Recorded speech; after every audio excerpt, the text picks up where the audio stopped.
Our second selection sees 8th place Aston Villa playing host to 19th place Ipswich Town. And Aston Villa, they were bested in the Midlands derby in their most recent match against Wolves. Bellegarde opened the scoring for the hosts, and despite Aston Villa holding most of the possession and generating more shooting opportunities, they were unable to get their equaliser. And then, with the villains pouring players forward towards the end of the game, space opened up for Kuna on the counter-attack, and Wolves doubled their advantage to seal 3 points deep into stoppage time with a 2-0 win.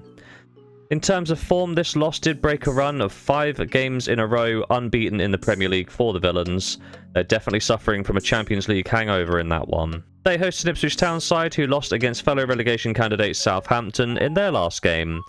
Joe Aribo put the Saints ahead after 21 minutes, with Leon Delap levelling the scoring just 10 minutes later. From there on out, it was a game that was well contested, as both sides had a number of half chances to take the lead, but the third and final goal in this match came when Ipswich Town's goalkeeper Muric spilled the ball in the 6-yard box, with Onuachu tucking in the rebound to earn all 3 points late in the game for the visitors. In terms of form, that does mean it's no win in 5 for Ipswich Town, and it is hard to see survival now based on the remaining fixtures. When we look at the head-to-head records, the reverse fixture between these sides was played at Portman Road. Delap opened the scoring to get the Tractor Boys off to a fantastic start, but this lead would not live for very long. Rogers levelled the scoring 15 minutes later, and Watkins completed the turnaround after 32 minutes. However, much to Ipswich Town's credit, they did come out of the second half with real fire, and taking a look at the numbers, we can see that they were the much better side in the second 45.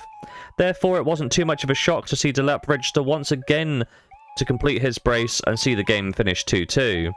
My prediction for today's game is that Ipswich will bring the game to Aston Villa and have a great chance of scoring, but it will also open up space for Aston Villa on their attacks. To that end, I think we're looking at goals in this match. Aston Villa have seen over 2.5 goals in 6 of their last 9 Premier League games, and in 3 of their last 4 at home. Whereas Ipswich Town, they've seen over 2.5 goals scored in 4 of their last 5 Premier League games, and in 3 of their last 4 away matches.